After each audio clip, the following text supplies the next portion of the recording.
episode 228, the Tyler O'Neill / Lars Newbar / Matt Wallner / Kevin Kiermaier average episode. This is part 1 in a 3-part dynasty ranking fiasco. Let's find the Angels in the outfield. It's time for Dingers. This is Dingers, way more than fantasy baseball. We keep it real when we talk and knock it straight out the park.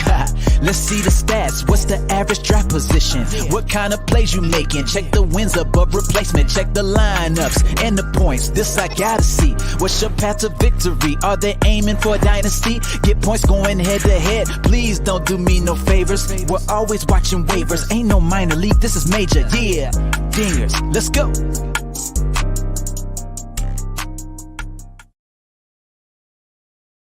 Welcome to Dingers, the only fantasy baseball podcast for smart people. It's not just Nolan Jones that win you championship. That's why week in and week out we're delivering tips and strategies to help you live that straight up OG lifestyle. Tyler Chad's joined, as always, by Robbie Baseball from the Murder Room. What's up, Robbie? How we doing? Oh, so much is up, Ty, but I mean, who cares? Let's just talk baseball and drink. Yeah, baseball and drinking. Woo! A long time ago, someone decided to put stuff in glass bottles. In some of these bottles, they put juice or milk, and that was stupid. Today, only alcohol and a few other products remain in the containers from the gods. It's time for beers and bourbon, because good advice only comes in a bottle.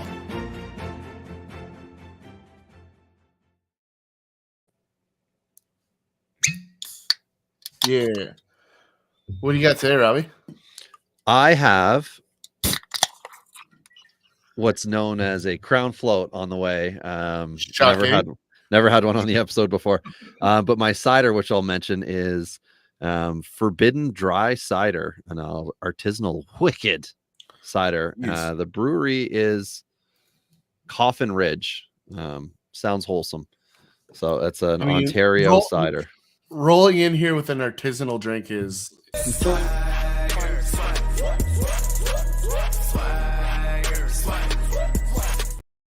That's not what I would give it. For anyone out there who has watched the movie The Menu, Ty, have you by chance seen it? No, my brother said I have to watch it. Don't ruin it for me because I won't. I absolutely won't. Absolutely won't. Because I'm just going to assume that the main character is you for the entirety of it. So anyway, you watch it and then we can talk. So I had our friend Michael Govier text me and he's like, "Hey, have you seen The Menu yet?" And I said no, and he's like, "Watch it and let's talk." So I said sure, and then I went to work the next day, and again, I'm a chef in a kitchen, and one of the chefs came in and was like, "Hey, have you seen The Menu?" And I said, "No, I'm going to pay for it on Amazon with my wife and have a little date night and watch it tonight." And he's like, "Well, it's on Disney." I'm like, "Are you really? It's just save $5." So anyway, it's on Disney and I watched it, and there's lots of, and I say $5. And so there's lots of conversations we can have about it, but it's just great. And it ties in a lot with like, life in many ways. So it'll be a good conversation that we can have after. And then I did mention to Govia, I watched it, and then we had a really good discussion about it. So, he's someone we met through fantasy baseball. Now we've just got good old fashioned life connections. So, but so that was my artisanal, which that's why I brought it up, because it was artisanal for me. That's one of those foodie words. What do you got? Elijah Green, small batch. Elijah Green? No, it's Elijah Craig. Yeah. It's like, what is I'm the one who gets it wrong. You're not supposed to get it wrong. It's an outfield episode. So I'm giving reference to the outfielder. So like, come on, let's get with it. Okay. Here. Well, we were just talking about him. So that's fine. Yeah. That's a Washington. I'd almost said Capitals, Washington Nationals first round pick in the last year's draft. Yeah. I almost said Redskins. I'm off on my team names tonight, and they're not even the Redskins anymore. So anywho, Twitter site, if you want to come and cancel us, at Dingers Pod, if you'd specifically like to cancel me, at Robbie Baseball 1, or try to cancel Ty Good Luck at Tourney Boss. Tonight we are diving into the outfield. We vaguely discussed a game plan before this happened. But Ty, we do have some hot news. We'll just have to go quick. And I did divide it up. So what we've got in front of us can be hot news now.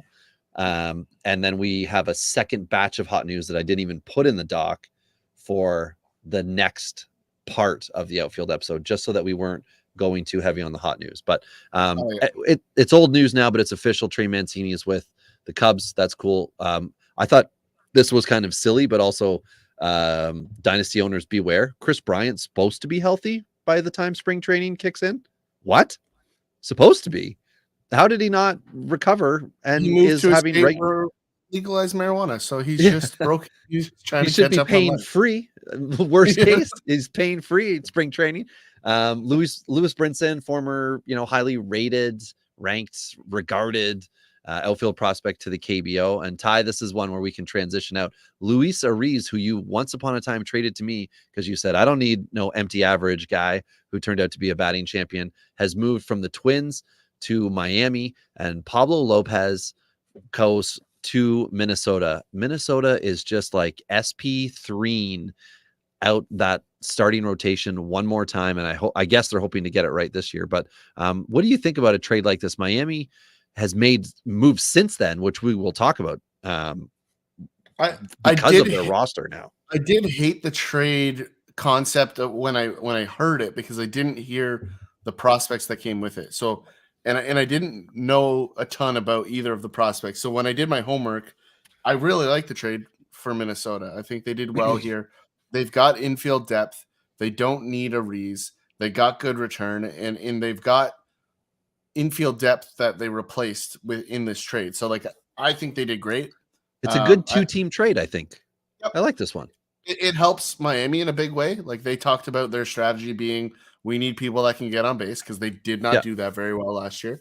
They need contact hitters, not power hitters, and they've got power. Solves the problem. They've got that. They just don't hit the ball very often. So yeah, I like this trade. Good baseball trade. Mike Clevenger, bye. You're done. And just so everyone knows, this isn't the first time we have had Mike Clevenger is a dick news. So I hope that no one is surprised. Like, there were already allegations of him, or confirmation, I guess, of him being unfaithful with his wife. And amongst that were murmurs of issues. And this was 3 years ago, maybe. So the fact that it looks like there's an actual thing now, and we're seeing what's played out with Trevor Bauer, which is crickets, as far as, signing somewhere. So dynasty owners out there in contracts leagues who have Bauer were, I guess, assuming something was going to happen. And we need the heartless GM of some team, Houston, to make a move here and see if any of these types of guys have a home in MLB. But I don't think Bauer's just going to go to Japan and just be the greatest pitcher of all time in the history of that league, right? He's just going to go over there and dust. Because he's going to play ball this year. Whether an MLB team crosses the picket line, or whether he goes and plays in Asia, he is going to crush baseball at some point this year. For the sake of him being an innocent man, I hope he gets to continue his professional baseball career. We're fairly confident it's not going to be an MLB. So that's the case. I just see it in a career over there. So I just see him going to Asia, because, like you said, it's the way to get away from the political storm. He needs 1 year of it. Go over and do it. I think that's it. So Aguilar, we talked about him a couple weeks ago, just that he was going to find a home. He did. He's in Oakland. I don't love this one for Oakland because I think it takes a bats away from some guys that desperately need a bats. And where you're at in Oakland, if you're going to sign somebody like this, Jesus Aguilar does not sell tickets. As much as he's an okay baseball player, he is selling exactly 0 tickets. And so 0 tickets, 0 jerseys, and looking to just get a year in under MLB, just looking to play again. I've got him in a contract league for 2 years, so I like it. Well, and that's great, but for Oakland, what are you doing? You clearly aren't going to be good. You've unloaded all these guys. What is the purpose of this? Give somebody, if you want to suck, just commit to being bad, right? Kansas City, right, Ty? If you look at what Kansas City has done and what they may continue to do, moving out veterans. They are just clearing the deck. They are doing the proper clearing the deck because they're not, at this moment at least, going out and signing the Jesus Aguilars to potentially take 200-300 at bats away from guys who you wanted to give them to. But Aguilar, this might tell us a tale of what Oakland is actually looking to do with the corner infield. So we'll have to watch in spring training as things develop, as where players are going and when. But anyway, more importantly than 1 year of Jesus Aguilar in Oakland is 4 years of Jeffrey Springs in Tampa Bay, 4 year, $30 million. Ty, I know you like this because you just drafted him today in one of our dynasty leagues in the first round, universal draft. So everyone knows, not some weird first round thingy that he did. And he's like one of my only players that actually is going to get major league innings this year. I'm pretty excited. Ty's doing the slow-mo rebuild, but you got your ace for now. Yes, so I have a major league pitcher, so I'm excited. So he's your ace. Yeah, that's like when the Jays had Sean Markham as their opening day starter. So he was their, by air quotes, ace of the rotation. like I'm basically Kansas City 3 years ago. Like I have no major league pitching. I have this crop of young guys coming. Like that is what, like I've got a good core coming, but the difference is my guys are going to actually be good. Well, I was going to say, I've got most of that 3 year ago prospect crop of Kansas City pitchers, if you're interested. Yeah. Well, hey, if they're going to get major league innings, there's a deal to be had here. All right, let's talk a little Bubik after. So Yoshi Tsutsugo, remember when people were very excited about him coming to Major League Baseball, and he ended up going to Tampa Bay? Well, he signed a minor league deal now with Texas because he is just trying to hang on. And the reason why I'm trying to let everyone know, remember when, because we're in draft season now. We're in dynasty draft season, dynasty free agent, dynasty trade season. And you've got to be careful with the NPB guys, the KBO guys. Yes, they are exciting. Yes, you can assume there's going to be some type of floor that keeps them serviceable, but it's the ceiling that everybody keeps getting lost in. And Tsutsugo is another one of those guys who was supposed to be, a big power hitter, and Tampa Bay nearly immediately was like, platoon. So there you go. So the problem with Tsutsugo is that every team continues to tell him to Susu go away. And that's a rough joke. But I we haven't recorded in a while, and it shows. Yeah, so like I have a very good tip for teams or players coming from Asia on the hitting side, and it's a really, really obvious one. But I can't share it on the podcast because it's too much of a secret, and I want people to continue to overdraft these guys. Maybe I'll share it with you, Rob, because I like you, but and I'm going to draft them anyway. Yeah, exactly. Right. So it doesn't hurt me, but yeah, to share this one, we're not there yet, listeners. I'm sorry. You guys don't send us enough tweets for us to give you this. This there you go. We need more action. 228 episodes in, and Ty needs more from you. Just like Boston is wanting more out of their catcher position because they signed Jorge Alfaro, which is interesting. Now, this on the dynasty side hurts Connor Wong. And the good side of that, if you like Connor Wong and the fact that he's like a decent hitter, is that Reese McGuire, who's supposed to be like their opening day catcher, he and Alfaro, like either one could be out at any point in time if it's not a fit and if Connor Wong actually is trusted. You didn't say the line. I thought you were going to read exactly what you have. Oh, I'm sorry. Hurts Connor Wong and I think puts McGuire on the hot seat. Which is the front seat of his car, for the record. Ouch. Well, any seat he's on gets hot when he gets going. Okay, previously DFA'd starting pitcher Connor Siebold from Boston has landed in Colorado. Ouch. He now may get to start, but he also is no longer fantasy relevant. Ooh, that's got to hurt Austin Gomber's stock. No, it hurts the Ryan Feltner, the potential of Noah Davis, the Senzatella. It hurts those guys if that happens. But worst case scenario, it doesn't hurt Senzatella. No, it doesn't hurt Senzatella. He's just if he's bullpen. He's just but no, Senzatella is just SP4 because he's that thing that we've talked about over the last couple of years that the Rockies play for, which is don't give up 10 runs. He's that guy. Like he is the prototype. Right? Yeah, Kyle Freeland is the mold, and they are trying to get everybody else to be like him. Like German Marquez was supposed to be able to break it. He can't. He's part of that crew. Anyway, old man Adam Duvall, who we were really hoping for 30 bombs last year, It did not happen, had a down year. He's going to Boston. This is a good landing spot. Speaking of good landing spot, Alberto Mondesi is now with the Red Sox, and that is a good spot. Ty, we talked about this when the trade happened, but we didn't record at that time. I love this for Mondesi simply because if healthy, he will have everyday at bats. Again, if healthy. Now, keep in mind, everyone, he has not been able to be healthy for more than 16 months in total. Like he had one stretch of good health in his MLB career. So we could certainly see him be good and overachieve, but in dynasty leagues, he is still being valued, although down, he's still being valued as an absolute asset. And once redraft season starts to heat up in the next, 3-4 weeks, you're going to start to hear his name more because everyone's going to start to get excited. So if you are at all interested in taking a chance, just don't overpay for Mondesi. I like the stretch of moves but from Boston, though. Like Alfaro, Duvall, Mondesi, like good upside on all three guys.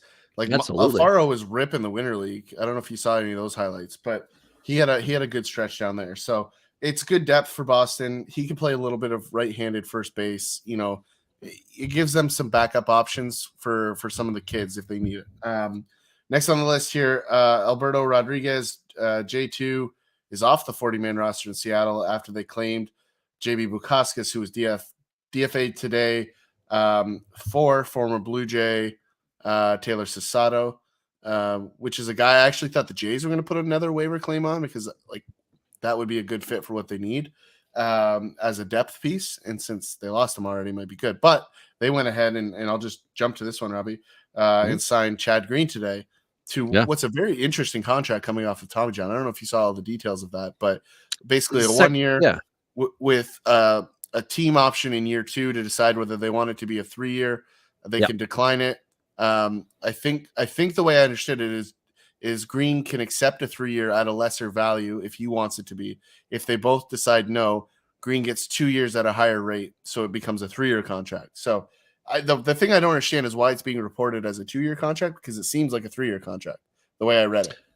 I think it's because the team can choose to buy out the 3rd year before they have to agree to the second. I think that's why the minimum number of control is 2 years, but it looks to be like it'll be a 3-year deal. And it's cool for Green because it's great to know that you get to be with an MLB team while you finish your recovery.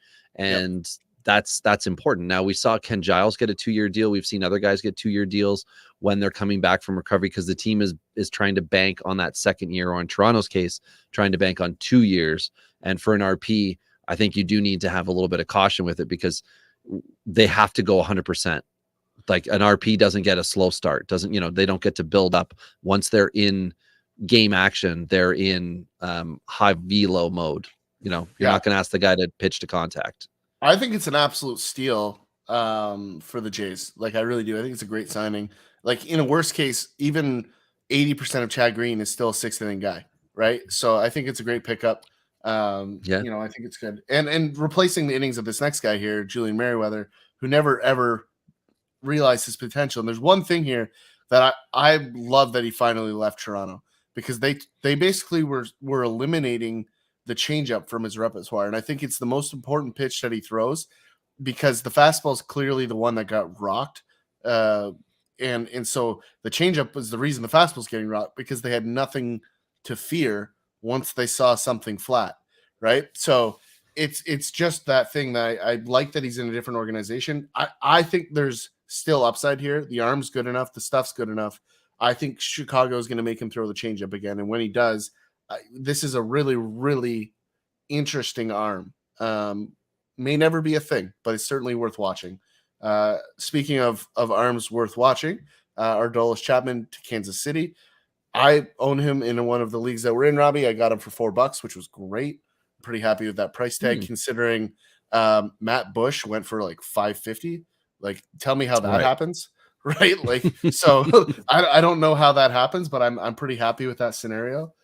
So he's clearly going to get traded from Kansas City. So in playoff season, Chapman's a great pickup, because he's going to be on an impact bullpen as long as he doesn't have any other legal issues. That's going to be the thing that stops him from being valuable. Milwaukee signs yet another corner infielder. Why not? Yeah. They're becoming the Cincinnati Reds of infielders. And just collecting mediocre guys. Like it's becoming like every team has one of these things. Like Cincinnati's the outfielders, the Jays were the catchers. Milwaukee is just plugging the infield with a bunch of guys that can only have 200 at bats for some reason. Yeah, they must be just getting ready. It's going to be called like Platoon City or something. P-Town. Yeah. You know, Atlanta's A-Town. It's going to be P-Town.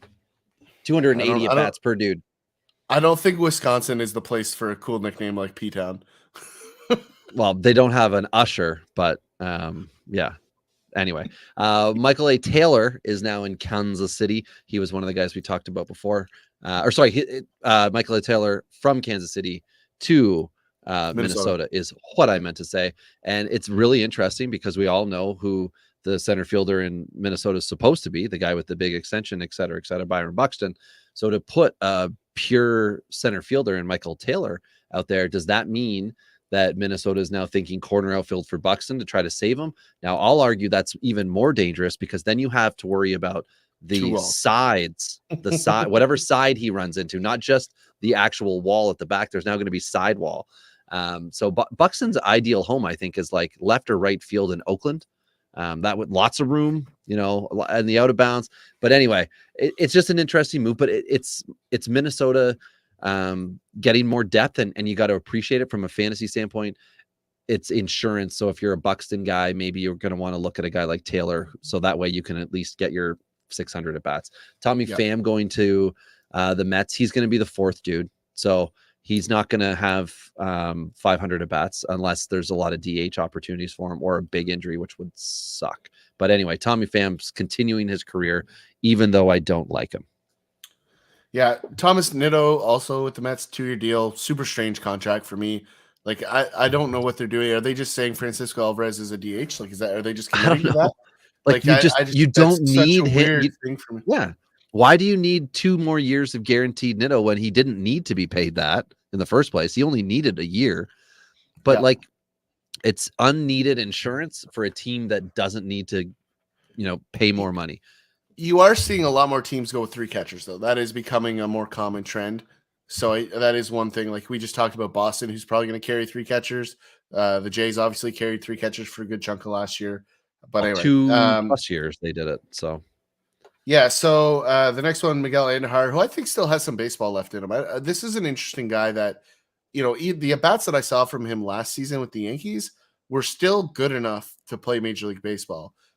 Pittsburgh is a spot where there should be some at-bats. Was he like designated and then made it through waivers? Is that where he's at? Yeah, he was DFA'd, cleared, so he's staying in Pittsburgh. He's just off the 40-man now. Okay, so I still think we're going to see some Andujar this season. Now, next year, maybe not so much. He has this year to kind of win some at-bats and find either a way to continue to stay in Pittsburgh or get traded. But, you know, I think this is a guy that can still provide a little bit of pop. I think he just needs to get a little swagger back. And it's interesting. The at-bats I saw, I was shocked that the Yankees were happy to run out long stretches of Aaron Hicks as opposed to putting Andujar out there. So this one's interesting to me. Speaking of weird outfield scenarios, Robbie, Jazz Chisholm, who I know you love. So excited. Yeah, I don't know where your video went. Your video disappeared. Yeah, I'll leave in a second and come back just so you can see my pearly whites. But Sweet. Yeah, Chisholm moving to center field in Miami. You talked about the fact that there should be some other infielders that move to outfield. Well, this isn't a guy you mentioned. This was a potential trade target, trade candidate in your eyes. But regardless, if this starts a trend of taking a player to a place he can better help you defensively, Chisholm at second base cannot do near the helpfulness that he will be able to do in center field if he can run them routes. So Chisholm, I mean, we're about to talk about outfielders, and we will get to covering Jazz in this new position because this is a major implant to the outfield in my eyes. Also just announced as the MLB The Show cover athlete for this year. For real? Wow. Big hot news, a lot of swagger. Speaking of swagger, and in this particular instance, no swagger, Kevin Pillar is in Milwaukee on a minor league deal. I could have sworn he went to Atlanta, and I'm not sure. There was another one that also a former Jay, Forrest Wall, I thought re-signed with the Jays, and now he finds himself in Atlanta. So this is kind of a similar scenario there. We had Kevin Pillar. I was just saying, Robbie, while you jumped off and back on. Pillar, I thought he was in Atlanta and now is in Milwaukee, whereas Forrest Wall, I thought re-signed with the Jays and now is in Atlanta. So very similar. Like, I don't know what's going on here. Yeah, we'll get confirmation. I don't know if maybe there was a failed physical on the Atlanta side and he ended up in Milwaukee, or vice versa. Just hit his nose walking into the medical office. Or his shoulder, right? That was the last one that he busted up. He probably ran into Tulowitzki at a signing somewhere and busted Tulowitzki in half. So, but anyway, yeah. So Pillar is up in the air. An interesting one. Chris Paddock got that extension. I don't know that I'm sold on that. But another Boston move that I think fantasy owners are going to get duped into is Raimel Tapia with an MILB deal. Red Sox. So keep in mind, Tapia is a zero power guy who just had his first season and outside zero of defense. Well, thank you. Had his first season outside of Colorado, went to Toronto, did not go well. Like, if we want to say Colorado can cushion a poor player, Tapia proved that point. I mean, Toronto's already had Tulo come over and decline immediately, but Tapia couldn't do it. Yeah, the only thing I'll defend Tapia on is that he's not a great fantasy player outside of, but he actually was a fairly productive player for the role that he played in Toronto. Like, he had some really clutch at bats.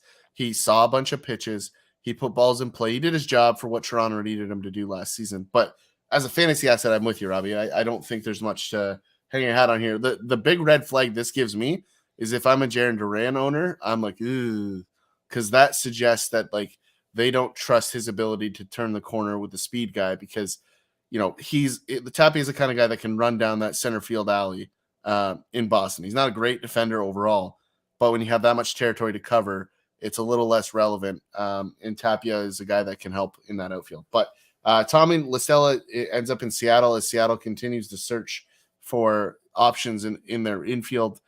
This is an interesting one for me. He's had a really rough stretch the last 2 years after having a really good 2-year stretch before that. So I think this is one. There's a potential bounce back here. I just don't know how many at-bats are going to be here, right? They brought in Colton Wong to play second base. Shortstop and third are pretty much taken care of. So, yeah, this is a really interesting one in terms of what their intentions are here. There's some DH at-bats to go around here in Seattle. That's the only thing I'll say. They cleared Winker. They cleared Kyle Lewis, right? So, you're going to have some at-bats here probably for La Stella, but I think it's going to be in the DH role for the majority. Yeah, there must be a split they like on him. And that must be the reason why, in addition to the fact that, like, you got to just be ready for injury. So Tommy La Stella is an MLBer who should be able to come in a couple positions if needed. But perhaps his signing with Seattle is him wanting to just be with a competitive team versus wanting to get playing time and, generate income, because he did have one extension that he was able to get paid. Well, and they probably, I don't know what they actually paid him because I didn't look close enough, but, like, they probably paid him nothing for what they could potentially get for upside. Yeah, it certainly isn't a big payout. Unlike the one that future superstar with Houston, Pedro Leon, is going to have after he finishes recovering from sports hernia surgery. This is more just to let the dynasty owners out there know, if you're trying to be aggressive and think Pedro Leon early season call-up, don't. Houston's not going to rush this. They want to do it right. And they do have a crop of unknown outfielders. Maybe we'll talk about some of them tonight that we need to know about. And that's going to allow Leon to continue his progression and recover from this injury, and then have a good 2023 with a bright future ahead still. Yeah. And then a couple of guys past their glory days. Zach Britton and Ken Giles are going to have some pro scouts watching them and trying to figure out how little they can pay them to play for their major league team. And both these guys have potential to pitch in the majors still. I think Zach Britton's going back to the Yankees. I just think the Yankees, especially, if you look at losing Chapman, obviously they didn't re-sign Green. They need some bullpen help. So for me, I think this is a foregone conclusion. The Yankees know they're going to bring Britton back. And I think Britton's just like, listen, I want to see how much money I can get. I would need to make you sweat a little bit. Maybe I'll fake sign with the Giants, and then you can send me some money. Well, speaking of that, I was thinking maybe the Mets and a little reunion with Showalter would be in order, and then they could end the season by having him stay in the bullpen in a game that they need to win. And he's just going to be out there with the trumpet. Put me in, Yeah. coach. Yeah, they have him playing the trumpet. But anyway, yeah, and then so that's kind of where we're also getting into this time of the year is the guys that want to make a comeback, and they need the publicists to get the news out there. So just it's one of those don't be fooled, right? Like you don't need to go pick up the old man, the Matt Carpenter blip of whatever diamond deliciousness that he gave us last year is not someone you need to find in January and February. You need to see them get onto a team early in the season and save a roster spot or two to be aggressive in that regard. Don't go trying to find them now because there's going to be too many guys with even lower floors than some of these, veteran guys that you're going to be ending up putting on your roster right now. A lot of the dynasty leagues I'm in, whatever that we're in, you're starting to see some decent players get dropped who lost rookie eligibility last year, so they can't be stashed in minors, and teams don't want to put them on their 35-man or their 26-man bench or whatever it may be in your leagues, because the way in which your different dynasty leagues work out, they have to be on a kind of a premium spot, and not everybody wants to do that. Well, I always like to look around and pick those guys up. I'm trying to remember exactly who it was I've picked up. Charles LeBlanc is someone who I picked up who's off the Miami 40-man, but he's basically, with the move of Jazz Chisholm to the outfield, he will be the first guy that gets back on the 40-man in the organization when someone hits the 60-day DL. And that's the type of guy where LeBlanc comes back up and still gets plenty of time. Now, that doesn't mean he's an ace.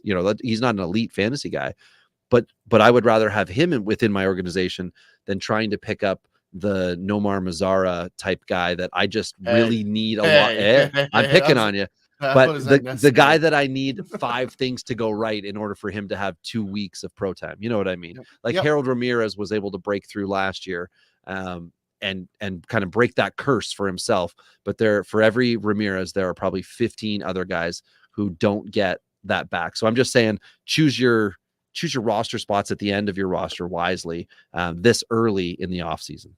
Yeah, no, I totally agree. So let's get to the meat and potatoes here, Robbie. We're talking outfielders tonight. I'm going to run through really quickly the couple guys that fall outside of our top 100, just because there's a couple relevant ones that I think are noteworthy. We're going to do another episode closer to spring training that covers some guys that are long shots to make rosters, some guys that have the chance in spring training to really move up the depth charts in their organization. So if you don't hear a couple guys tonight, that's why. We'll cover them later in the offseason. But I think if we start kind of in the 110 range, Robbie, you got Travis Sawinski in Pittsburgh, who's probably going to get a good share of at-bats this year, is a guy that you had ranked inside the top 100. I have ranked outside. He finds himself on the outside looking in. Stuart Fairchild, which might be your poster child of an outfielder, falls into that crowded Cincinnati outfield. Yeah, hold on. I've got another one that after you're done, my next one, I'm 2 guys that are outside our top 100 that are exactly the type of guy that I have too much of and regret. But Fairchild was like, he's the bridesmaid of that group. Yeah. So my 2 dudes here outside, and this goes back a little bit further. Sean Bouchard with Colorado, 27-year-old who murdered AAA last year. He was a 9th round pick in 2017, which is why no one knows who he is until he came up and was perfectly serviceable with the Rockies. And Jonathan Diaz, who's 29-year-old starting center fielder, who's J2 class of, 2010, 13 years ago with this guy. And they're ranked like in the 140s for us. But the thing with the guys is if you want to take a chance on one, I offer to you the idea of taking a chance on both, because they do different things. Bouchard can hit for power, as well as play the position, and Diaz hits for average. So you've got an interesting little mix there with those guys. But again, way further back. But I'm picking teammates here, which is something we talk about with catchers. You might want to pair those guys up. I just said it with Minnesota, Buxton, and Taylor. Same idea. Yeah. So sorry, I do like Fairchild, and I like Fairchild because I think he's on the depth chart to be an MLBer this year, not necessarily a starter, but if he can be on the depth, like in the top 5 of the outfield, he should stick around all year, and that just means playing opportunity. Yep. Ahead of him, very similar kind of guy, Stone Garrett. You've got him again inside. I've got him outside. Peyton Burdick, the opposite. I've got him inside. You've got him outside. I think Peyton Burdick is still a guy that's just going to hit. He had a cup of coffee last year. I think is a guy a lot more people are going to notice this season. College bat. We talked about him when he was drafted being a bit of a sneaky guy.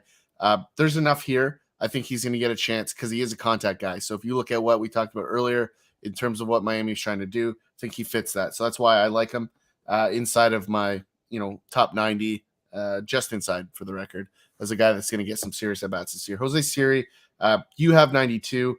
I don't have a problem with Jose Siri being a starter because I think he's going to be, but I think from a fantasy value perspective, he falls outside of the starting ranks. So that's kind of where I have him. And you're right there too. Like you're just outside as well, but you're 92. I'm back at 113.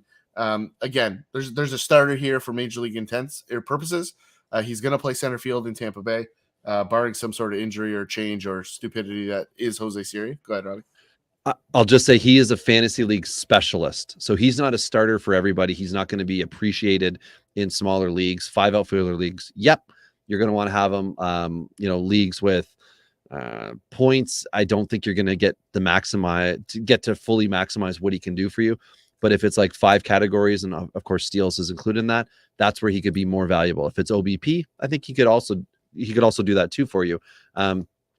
Series an interesting case to see what Tampa Bay does with him because they brought him in. They still got Manuel Margot. They've got Joshua Lowe. They've got outfielders who can come up and take at bats. But last year when he came over from Houston, they gave him at bats. Right? He didn't necessarily deserve them, but he has a decent foot to move around the base path. So I think we're going to see close to 20 steals before we think we will this season. Most importantly, though, he plays good defense and has a great arm in center. Whereas Margot's not a center fielder. As much as he has a profile that's often associated with the center fielder, he's not a very good defensive center fielder. So that's the big thing in Tampa is they don't have another center fielder. Yeah, so they cleared out Kiermaier. And I think he's going to be given that role without question. And that's why we're kind of having this conversation. Can I interrupt you again, Ty? Of course you can. I just did. The reason is I wanted to ask you if within your list. So I tried really hard to make sure that in the top 90 of my rankings were guys who I thought, whether I liked them or not, I just thought they are going to get a lot of at bats and opportunity to do good things with the at bats. So I had to weigh that. Did you have a cutoff point? Like I tried to make it 120. But there's so many prospects that we just don't know what teams are going to do as far as playing time goes that I couldn't. I struggled so much after 90, and that's where Siri ended up at 92. He's got the opportunity in 2023 to get a lot of at-bats, but he could also find himself not getting them and becoming a bench bat later in the year or something to that degree. Did you have something like that? Yeah, I'm pretty realistic in my guys. Like there's guys that are for sure going to be major leaguers in our 5-year window. Right. But, they're going to be years 3 to 5. So like, if you look at a guy, I'll give you an example. Like if you look at a guy like Joe Adell, right. Great example. Hasn't really got full season at bats yet. Still probably won't get them now. But like, I'm going to rank him ahead of a guy like, who's a good example here? I'm going to rank him ahead of a guy. Hedbert Perez, prospect. Yeah. Robert Hassel is another one. Similar right? vein to, Yeah. So like Robert Hassel's probably a better player, like probably without a real doubt.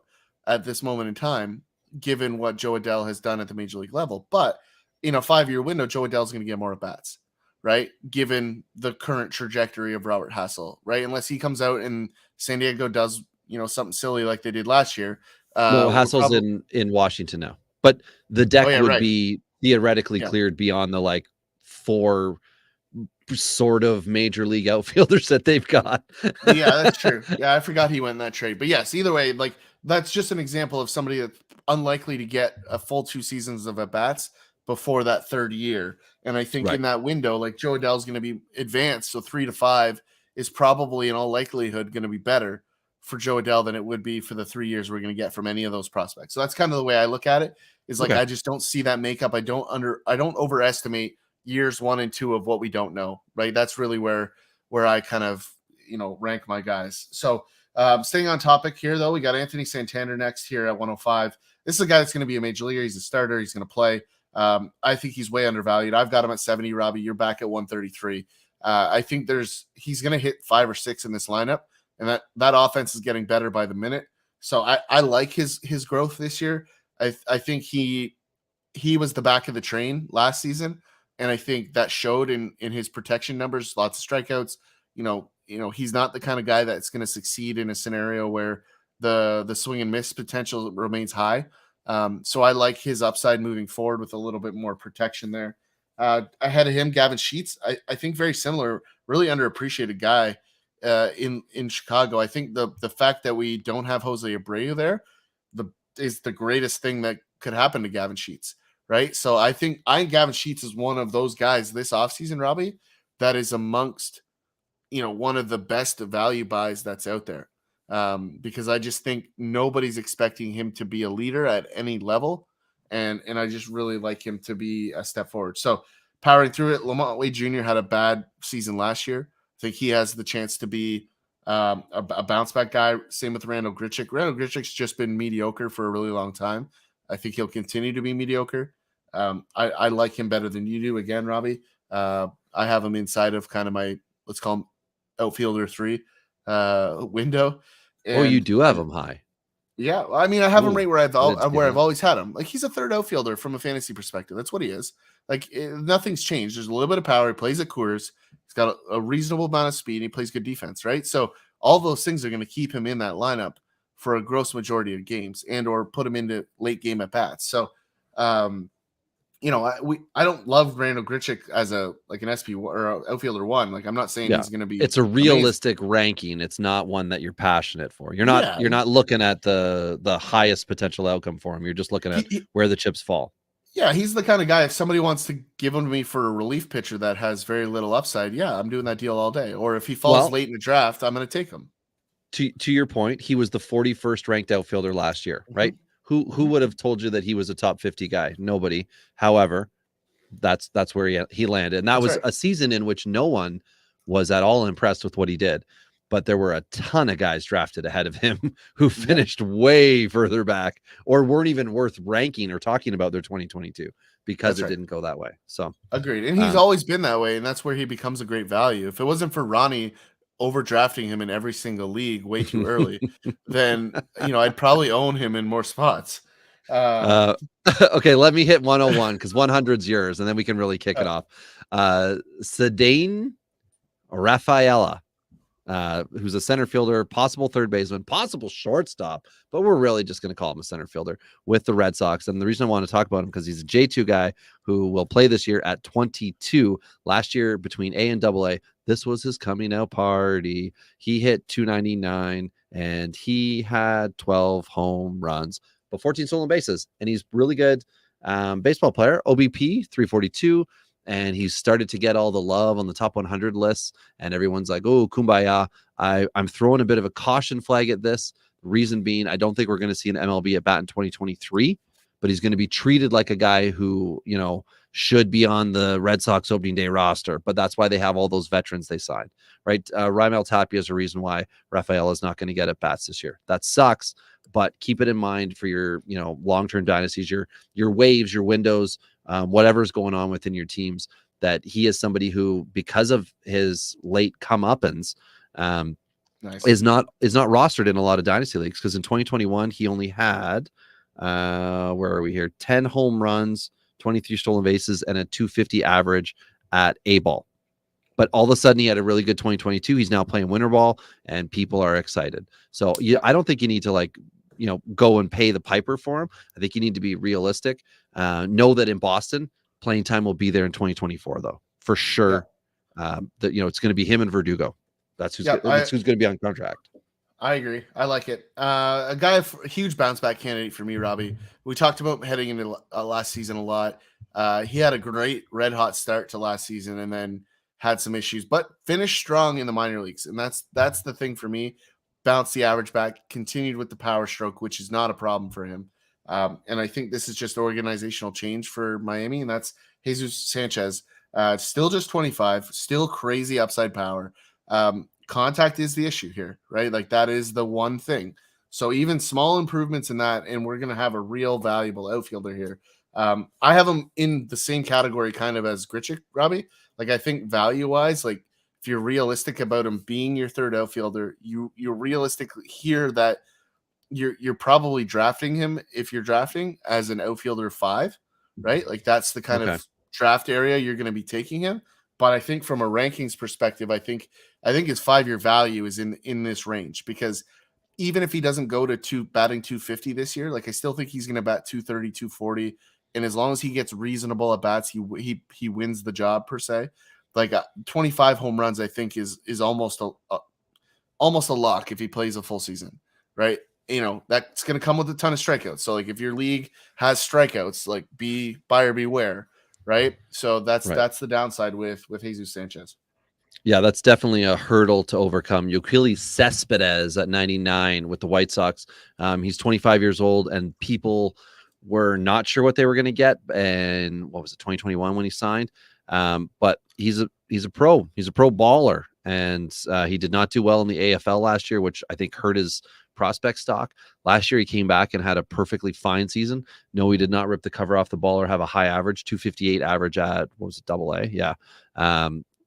Where was he on the stolen bases? 33 stolen bases, but he was caught 12 times. So it's like, yay, or caution, 17 dingers, OBP of 332. Those are all normal, okay things, but he's a little old for the age. You know, like that's the average age, 24 he played at last year. So this is a big year for him. However, like you mentioned with Gavin Sheets, I'll just keep saying, let's see how many times I can say the deck is clear for him.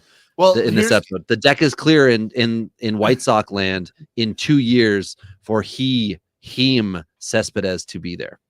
Well, here's the thing. Like for me, there's no lock on some of this stuff. So here's the thing: Yamakata still has to prove he can handle every day. Absolutely. Right. So like you have a scenario, and this is a bit of a stretch, but I'm just gonna throw it out there. Like Andrew Vaughn was drafted as a third baseman, right? So there's a scenario that could play out here where Cespedes rips the cover off the ball in spring, puts a ton of pressure on the Sox to keep him. Moncada could either lose the job or get hurt. You have a second baseman, you move Vaughn over, you put Sheets at first, and Cespedes plays right field, right? Like there's things that can happen here where he's on the opening day roster. I don't think that's the way the White Sox are going to play the contract game here, but it's just a thing to think about, because if not, he kind of finds himself in Ronnie Mauricio territory where it's like, I'm probably good enough to be a pro, but like, there's no place for me. So, that's, I think, what you're dealing with here. So the best thing you can do is wait for an owner to get pissed off owning him, trade for him, and he's probably getting traded for a starting pitcher at some point this season. That's the way I see that one playing out. Ahead of him on the list is the aforementioned Pedro Leon, off-season surgery. The talent's here. He's going to be a ball player at some point. I have him at 110 based on the injury.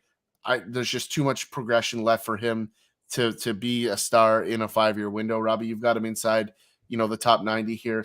He played a full season at AAA, and he was playing winter ball till he got hurt. So that's why I felt like he was being pushed by Houston. Prove to us that you're a pro, that you can handle the load. And then I figured at some point this year he was going to come up. I still think that's going to happen, but like I said off the top, it's just been slowed. That process has been slowed a bit. Yeah, it's the same as Cespedes. I don't hate the rank. It's just I think there's some caution and in terms of timeline. Kristen Pache is for me a great buy low candidate. Like there's almost no risk right now because he was so bad last year, right? Can I make a suggestion, Ty? Please do. My suggestion is that you consider him for a team post hype episode. Reason being a 166 batting average in 241 at bats, yet he's still going to be like the fourth dude on the depth chart for Oakland. You got room to grow there, brother. Yeah. and he moved. Sorry, he just moved and was absolutely terrible at every MLB opportunity he's been given. The 3 different years with Atlanta, 2020, 2021 with Atlanta, small little tea sandwiches. But then he got that more than a cup of coffee. I would say he had lunch with. Yeah, for those of you listening to the podcast, he just looked at his hand and said, "Remember to mention tea sandwiches," right? And he just threw that. Try in there to casually. Trigger Ty. Right. So yeah, Nomar Mazara. Yeah. There's a list, right? I put Tyler O'Neill on the top of the episode. Who else do I got? Yeah, and ahead of Pache here at 96 is AJ Pollock. He is in Seattle in that aforementioned room for at bats that we talked about there a little while back. But AJ Pollock's still a ball player. He's still going to get at bats. He's still just like, what, 34, Robbie? Like, there's probably, as long as he doesn't have any more injuries, 2 or 3 seasons left. Like, and he's always been a reasonable producer in terms of value for a fantasy roster, maybe less so as a major league player, like impacting the success of the team. But, for fantasy value, like, I think he fits into the back end of the third outfield position. We have him just outside of that. I think it's right where he belongs at this point in his career, given we're probably not going to see a full 5 years from him.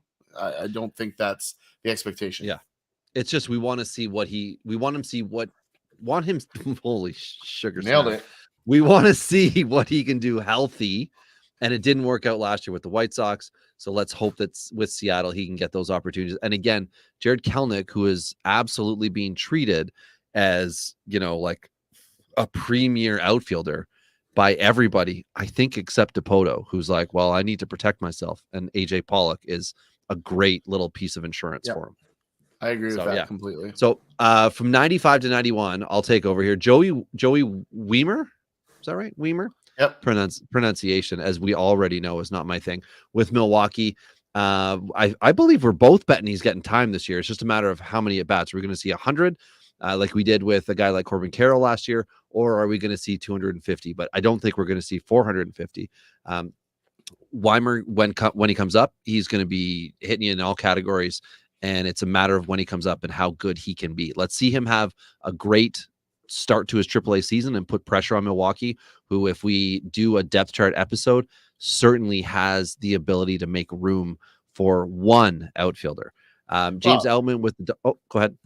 Huge frame, had a good finish to his season contact wise at AAA. Yep. So I just wanted to notice that quick. Yeah.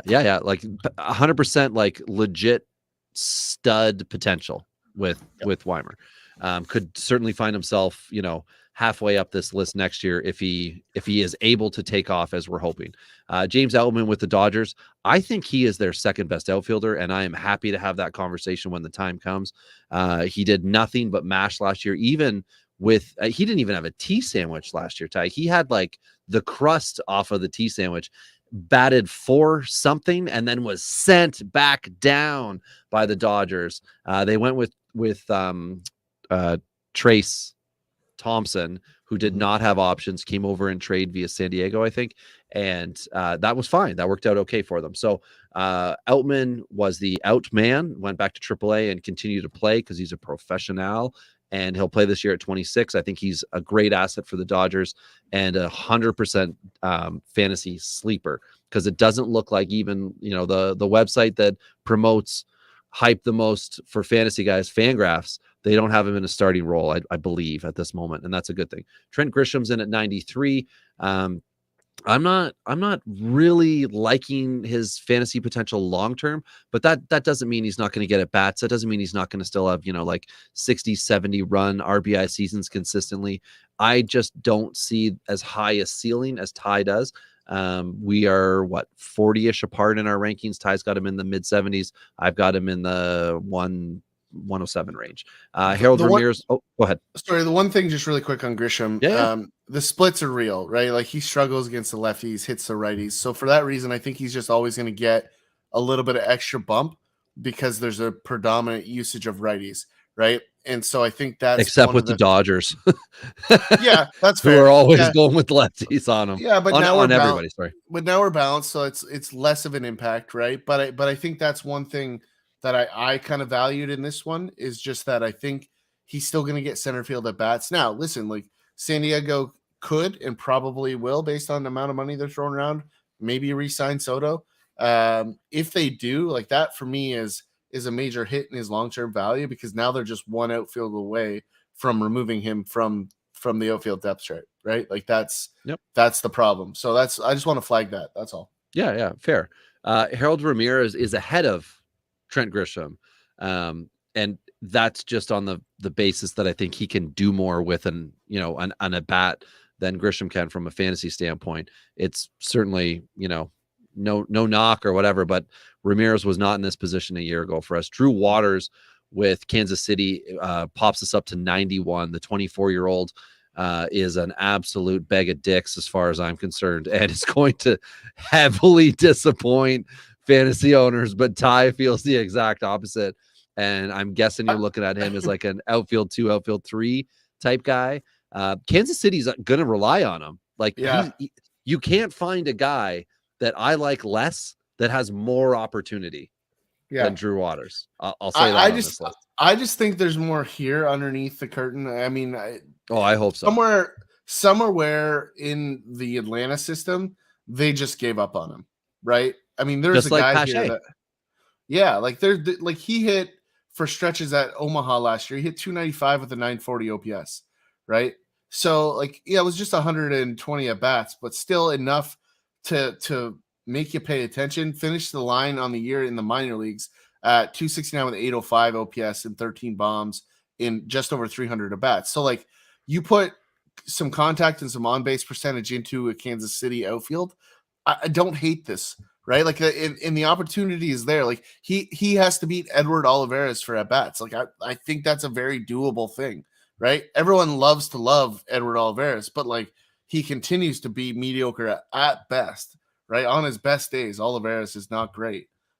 He's just okay. So for me, Drew Waters has an immediately higher ceiling. He's still very reasonably aged. Like he's only 23 or turning 24, right?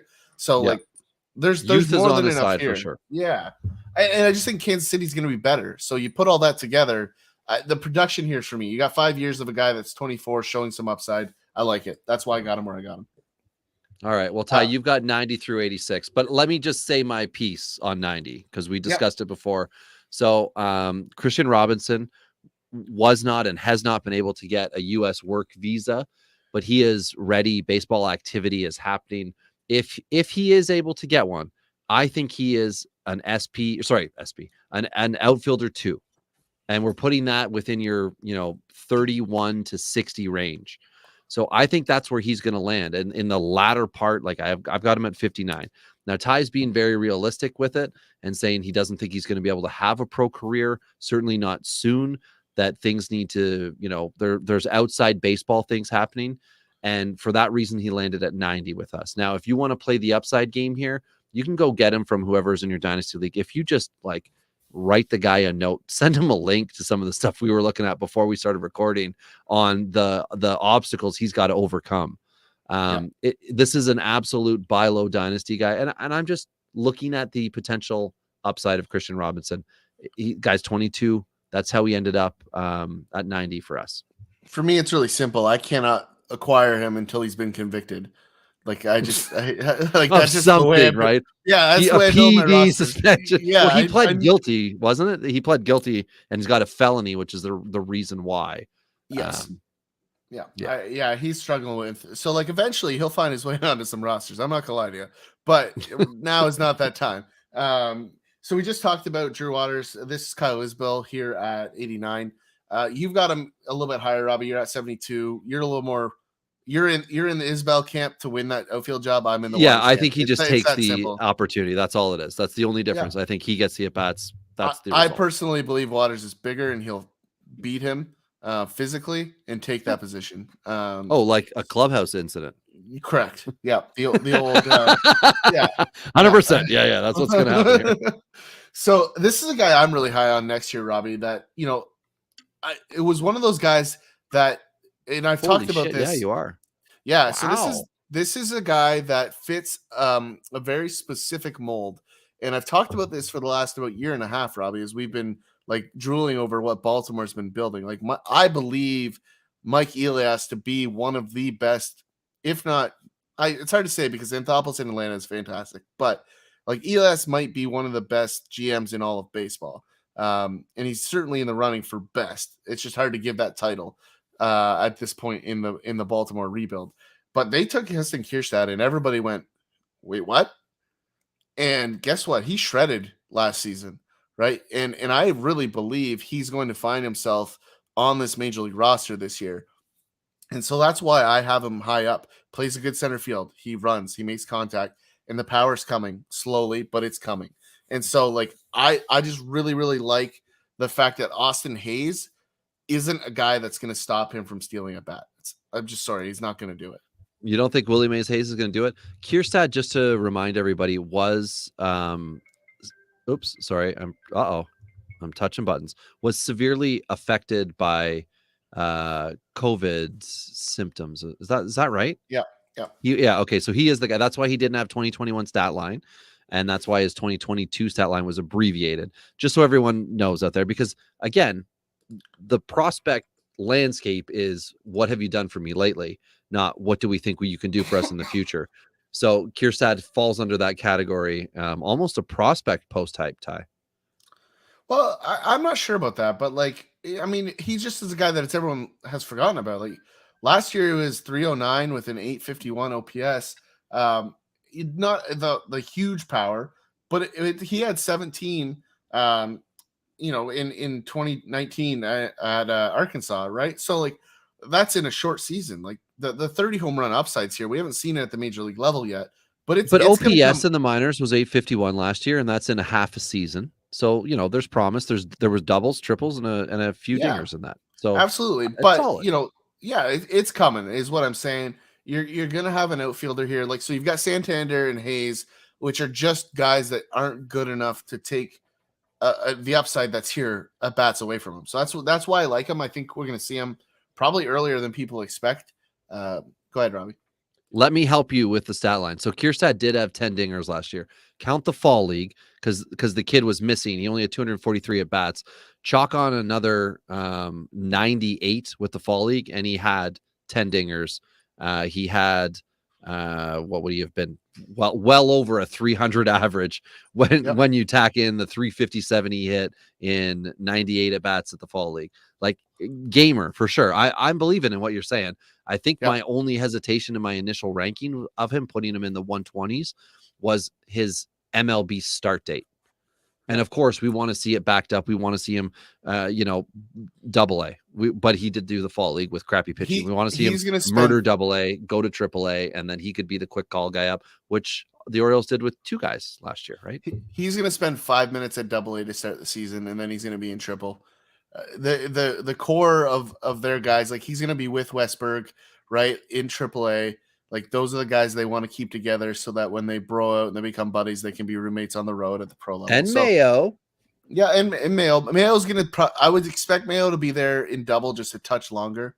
Just because of the age. Slow burn and because you have an infield full ahead of him. So because you have Ramon Urias, Ty. Yeah, you have Ramon Urias. You need enough time to trade him, is what you're saying. So, but yeah, if we keep going on the list here, Brian De La Cruz is a guy that I'm not super high on, Robbie. He's going to get at bats. I'll be honest with you here. This is one that I'm just not touching. A guy that I don't have any interest in ranking higher. He might get at bats. But if you look at Burdick, you look at JJ Bleday, you look at Jesus Sanchez, all 3 of those guys are better than Brian De La Cruz in terms of what they can be or what they maybe already are. And for that reason, you throw Jazz Chisholm into that mix. Like I just don't see at bats for De La Cruz. That's my issue here.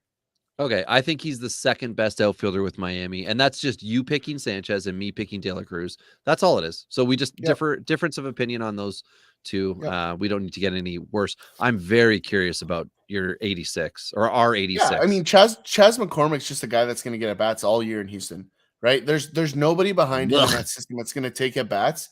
He's a grinder. Like I love Chas McCormick, like very much like a Chris Taylor kind of guy. Like I very much put him in that same kind of category. He has aggressive at bats. He plays good defense. He runs a little bit. Like this is a guy that I don't think people truly understand what he has done to this point in his career. Like he's only got a handful of career at bats, but like in a full season, right? So 643 at bats, 27.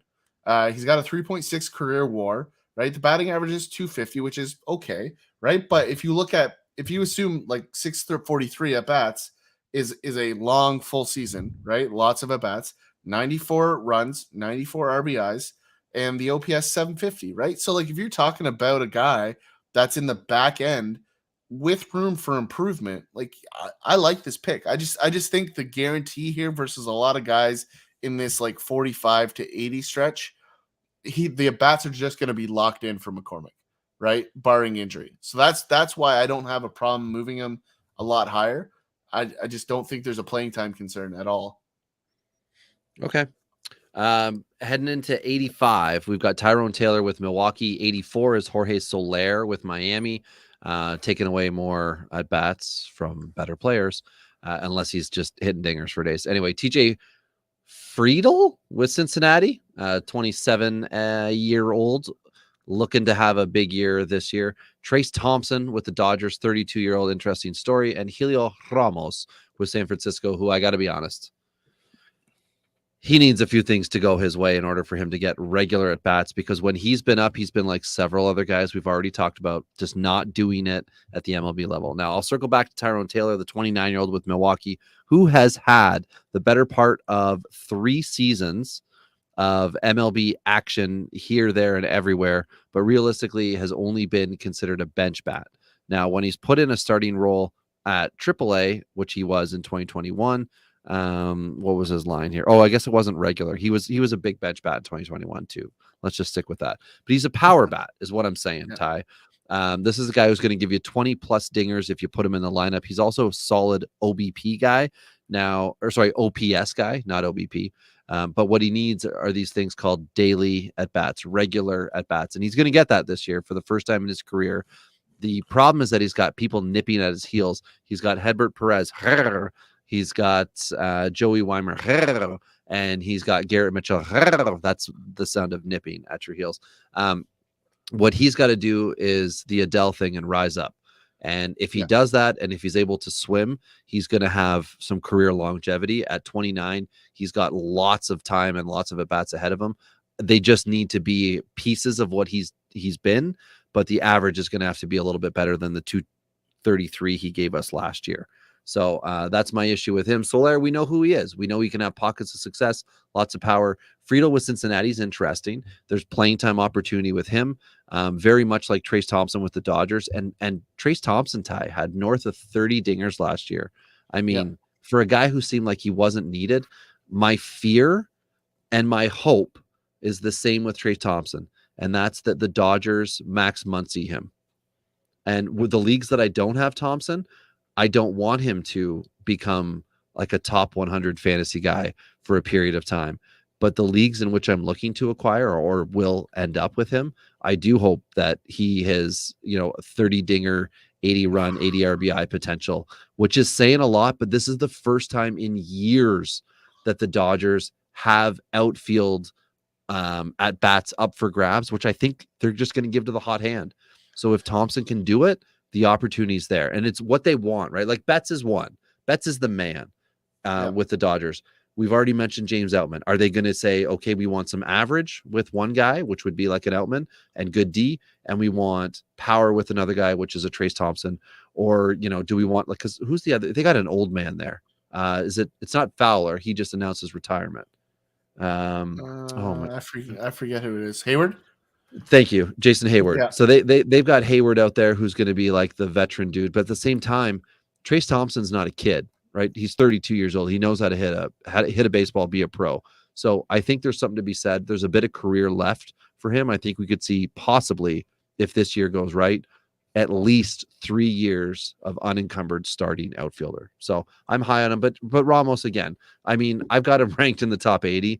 I'm just hoping that he gets at bats because he's got talent. He can run. He could help you in all categories, but he needs some things to go right.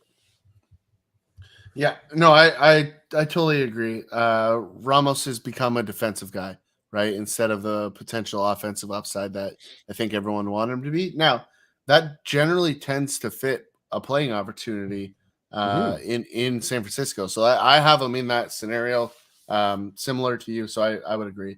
I think a guy that everybody overhyped that I think is a great buy opportunity. I don't know if he's buy low yet, but JJ Bleday is going to hit, right? And so I think this is a guy that is going to make Miami a lot better this year than people think. I think that's what we're going to see in Miami this season. The pitching's there. They've added some contact, which they desperately needed. They've got a little bit of power. Like Miami, for me, is one of those teams that if you're entering this year, very similar to Baltimore. We talked about this all offseason last year with Baltimore. Like Miami has the potential. Now, will they be this? I don't know. They missed Jazz pretty much the entire year. Jesus wasn't the guy. Bleday didn't have a great break-in, right? But if all three of those guys are back and playing full time, and doing some things that they're capable of doing, like they have enough pitching to win a lot of games. Like Miami could shock everybody. Like that's something that could happen this year.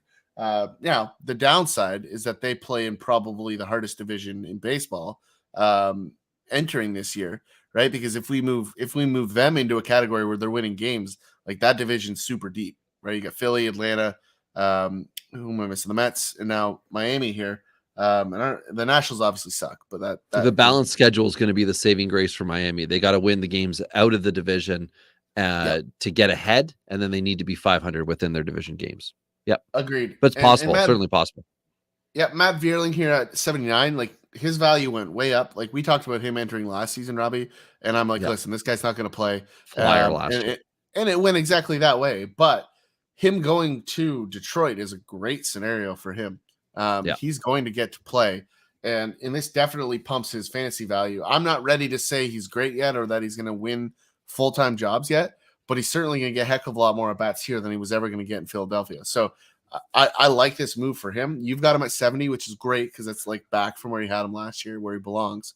But I think probably a good spot for him is where we have him in our ranks, which he kind of falls in this 80 range.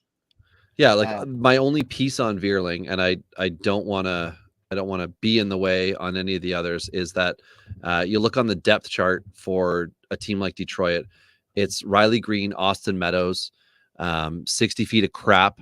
And within that 60 feet of crap, you've got Vierling, Baду, Nick Maton, Kerry Carpenter, Parker Meadows, Daniel Cabrera is a prospect that can come up, Justin Henry Malloy. Like there's options, but as far as ones that you want to give MLB at bats to, it's kind of Vierling and Badu because Maton could be your third baseman. Kerry Carpenter's kind of a flyer guy. So Vierling has in my opinion, the opportunity to take an outfield position, and Meadows is certainly not someone that I think Detroit wants in the outfield. And I'm assuming they would like him to just be good to trade him. That's an assumption. So Vierling has more opportunity now than he did last year, but trying to be realistic about 5 years with him, I think he could be in Detroit long-term too. Like that trade it could really pay off for Detroit in depth, but not in ceiling for us as fantasy guys. Yeah. I would agree on that front. If we take a look ahead here, Joey Gallo is a huge rebound candidate. I've got him here at 61, Robbie. I just think he can't possibly be as bad as he was last year. There's enough track record here. I think he's one of the rare scenarios where he just felt naked without his beard in New York. And that's what it was? Yeah, I think that I guess it's a couple of bearded guys. That makes sense, right? If we were told to shave. I wouldn't be comfortable with that. I hate New York. Right. And it's not that I hate people or the city itself. I'm just from the country. I'm from a small town. And you like it that way. I don't like the pace or the dirtiness of New York. Like, it's just not for me. Like if you're into that, good for you. Wow. Sorry for all the New York Tourism Board workers out there who listen to the podcast. Yeah. I mean, listen, be better. Be better. No, just don't expect me to come. Like it's that simple. I'm just not going. I'm not going to New York. It's that simple. That's what she said.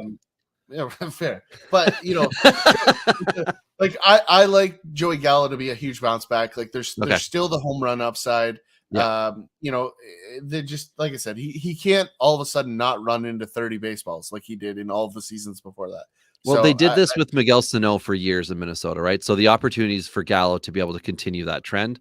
Punting average, right? Every fantasy owner out there, remember, punting average, OBP leagues, you like Joey Gallo a lot more. Well, and the kicker is he plays good defense. So it's a good spot with that big outfield. And left field's not that bad there. And if you're talking about having Michael A. Taylor and Byron Buxton as the other two outfielders, right? Yeah, that's like nice. I mean, that's a really good that's a real good outfield. Period.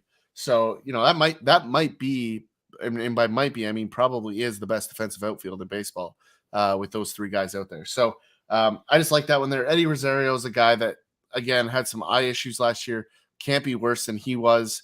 I like him as a bounce back too to some extent, but also getting a little bit older, starting to see some fade regression, that sort of thing.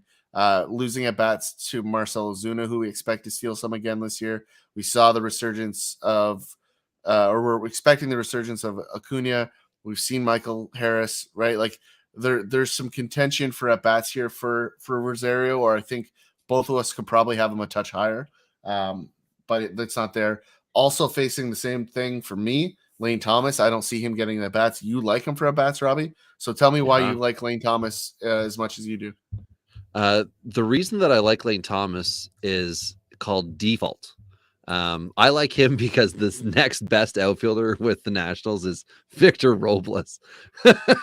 And then after that, you've got Stone Garrett, Corey Dickerson, Alex Call. Sorry, is it Corey Dick? Is it C Dick or A Dick that signed? It's C Dick. C Dick. Okay. And then it's the prospects. It's Hassel. It's James Wood. It's Elijah Green, Christian Vaquero, Trey Harris, who was drafted last year. And they are not ready, which means Lane Thomas is going to do the Trey Mancini kick around on a crappy team and get 550 at bats. That's what he's going to do. And he's going to accumulate some stats. And he was good when he came over and had that Soto guy. And I had high hopes last year, which were, oh my goodness, were they ever dashed. But he still finished the year 42nd on a majorly disappointed Washington Nationals team. In my eyes, majorly disappointing. But I think he is the best option Washington has for at bats over the next 5 years, as far as like accumulating them. And as a result, I've got him, as an outfielder too, towards the back in production, but consistently in that 40 to 60 range. Perhaps there'll be a few seasons where he's inside the top 40, but it's not going to be, Lane Thomas superstar talk. He could be one of those default all-star type players, on a really bad team. But that's why he is where he is. So yeah, I'll ask you the same, Ty. I'll ask you the same, because at 75, Jared Kelenic is there, courtesy of you. So I'm going to give you a moment to state your case for him. But first, I'm going to say at 75 is Kelenic, 74 is Brandon Marsh with Philly, who, Joe Adele must just be wishing he had been in that trade to go to Philly instead of Marsh, but it didn't happen. Hunter Renfroe, who was with the Angels now, who will be taking away Adele at bats. Esteury Ruiz with Oakland, who fascinating case, even in one of our leagues where he was drafted in the first round this year. And at 71, Chris Taylor with the Dodgers. I think for me, Chris Taylor is just going to continue to get at bats, and he's going to, very much like my argument for Lane Thomas being where he is. Same idea, productive, not as high a ceiling on Taylor as I would give to Thomas. And that's where he is. So Ty, I've given you time. Can you tell me why you've got Kelenic inside your top 60 and I've got him outside my top 100? I am not liking his long-term potential anymore. Yeah, I think we've seen the adjustment period. I think he's been asked to go be more patient. The numbers suggest he's done so at the minor league level. And so I think that's going to be part of the equation, is that he's made some of these adjustments. They've got some veterans in there now. Like, in who better than Teoscar Hernandez to give him, like, listen, here are some great adjustments that I was given in my career, as a guy that fits a very similar, like, boom or bust profile, right? And like, Teoscar became a very, very good hitter. He's got AJ Pollock now, right? Like, I just expect him to take the step. Now, he's still, after Julio Rodriguez, the best defensive outfielder in that group, right? So for you Seattle fans out there that haven't experienced Teoscar in the outfield, have fun with that. Get ready. So I think Kelenic is just going to get at bats by default because of the defensive side, and that's really where I like him. And I think this is the year where he takes the step forward. I really do believe that. You've got Teoscar on a 1-year deal.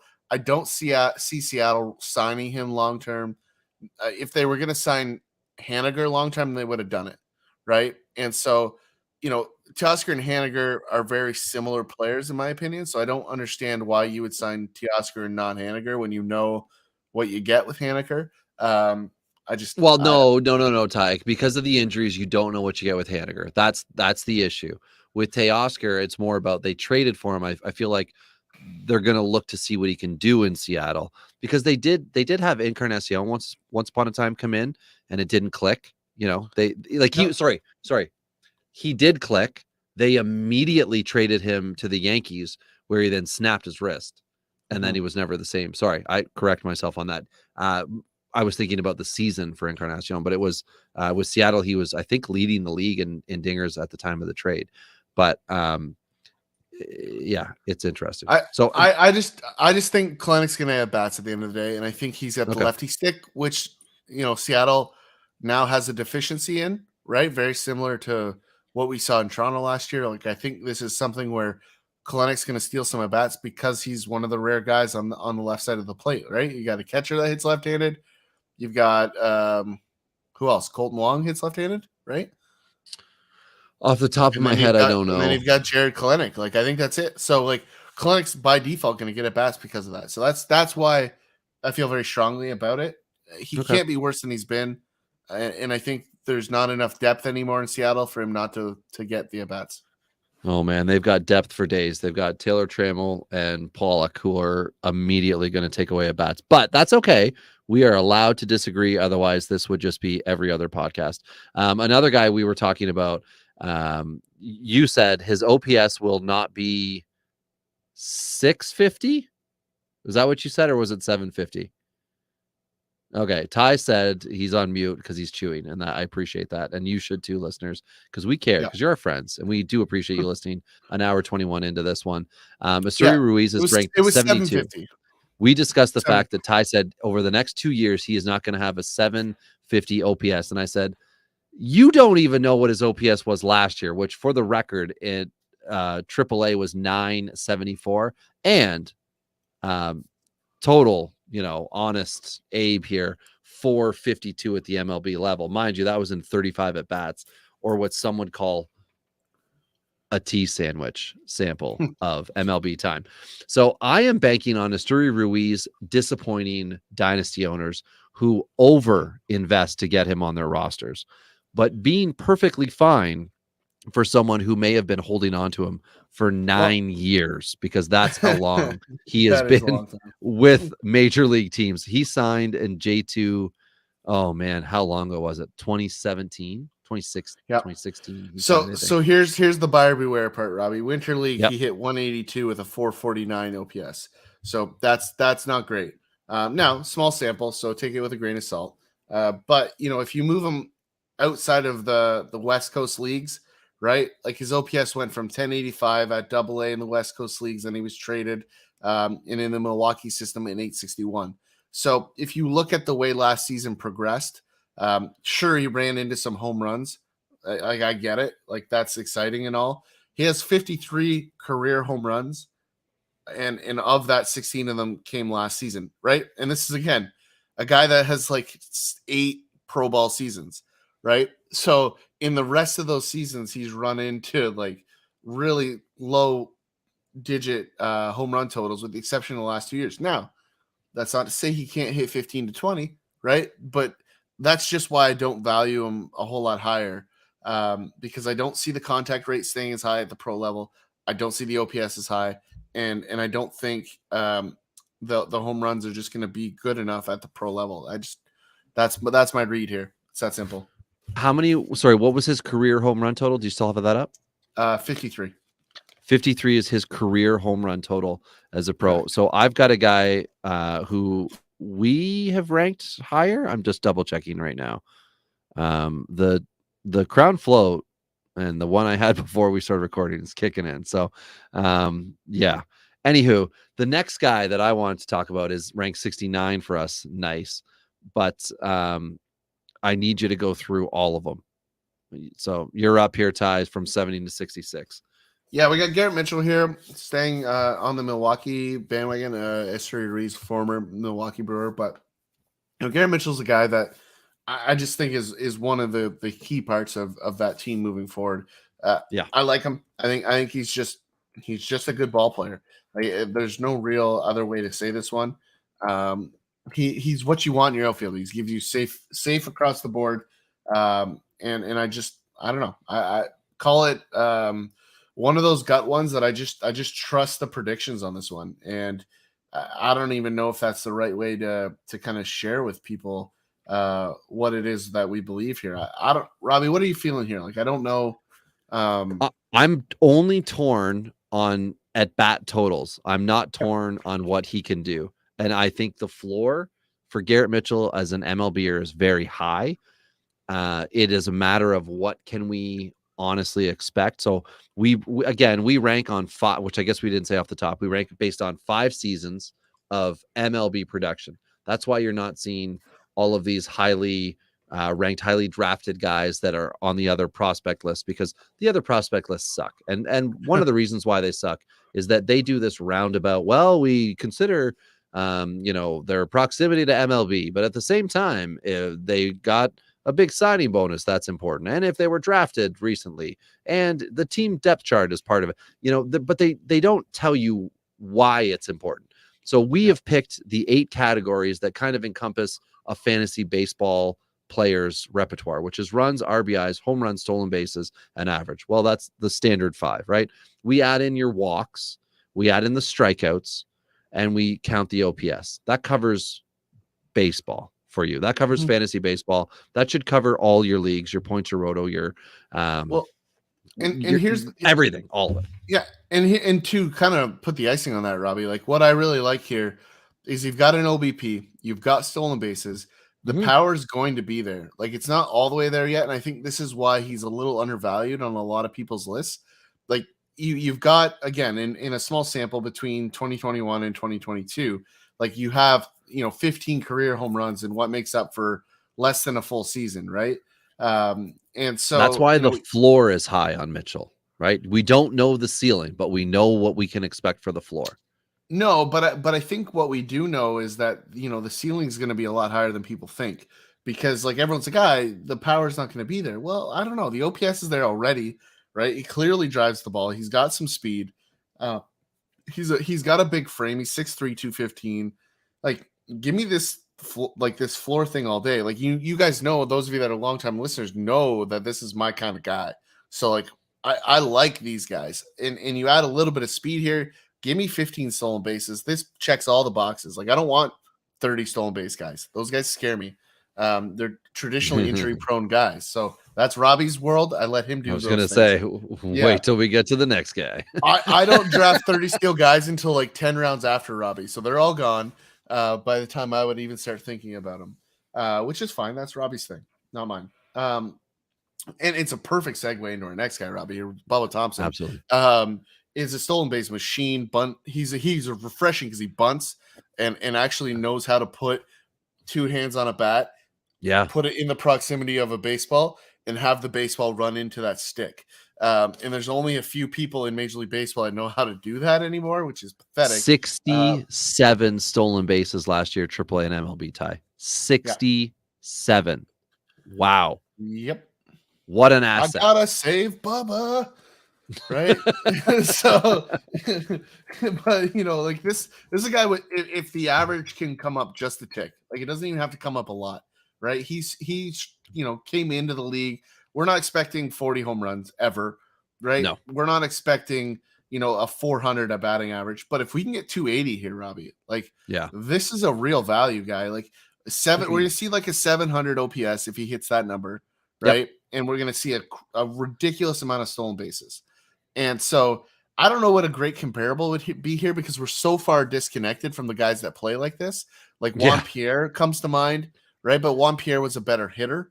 Peak Billy Hamilton comes to mind, but Thompson's got more natural power than Billy Hamilton, which is why it's not a fit. But it's not an exaggeration to say he will be the first guy since whoever the last guy was. That's so stupid. To have 50. Thank you. Again, what is this? What is this cider I'm drinking? It's a 6.5%, and this is the. I finished the second one. This is technically 4 pints, just so we're clear. So I don't know how Baseball Savant comes up with these things. So I just wanted to see this because I know they have this. Oh, like comparable players? Yeah. Like listen to this list, which is just hilarious. Garrett Hampson, which actually is kind of somewhat reasonable. Scary. It is scary, but it's also somewhat reasonable. I don't even know how to say this. Tecapito Marcano, Victor Robles, Jose Herrera, and Austin Romine. Woof. Oh no. Trade Bubba Thompson okay, so he's gonna buck the trend. But what Bubba Thompson did at AAA was, and we talked about it several times in season last year. We were watching him steal all these bases, and we were saying he's not only stealing bases, he is hitting the ball, getting on base. He's not walking to get there. Like, you know, he basically, he's just being a good baseball player. And then he got called up and he just continued. He had 18, is that right? 18 MLB stolen bases last year, 49 at AAA. I'm not even looking at it. I've memorized this because I think he could be such a fantasy darling in the right scenario. He's not going to get the respect in your points leagues. So do not go crazy for him in points leagues, because they have to, they always respect the power, right? A home run, depending on your league, can be between like 3. Well, that's not right. Should be between 5 and 7 points. If they give 3 for a home run specifically, 1 for a run, 1 for an RBI, that's 5 points. Depending on your league, they might, you know, have an extra point or 2 within that. So they're going to respect the home run more than they ever will the stolen base.